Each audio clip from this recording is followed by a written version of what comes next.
the paper, the pepper, de magnetron, de microwave,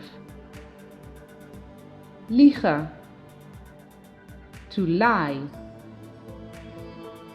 de dopert, de pie, de melk, de milk,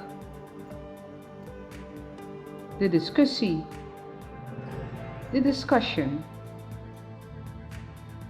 beledigen, to insult, de boot, the boat,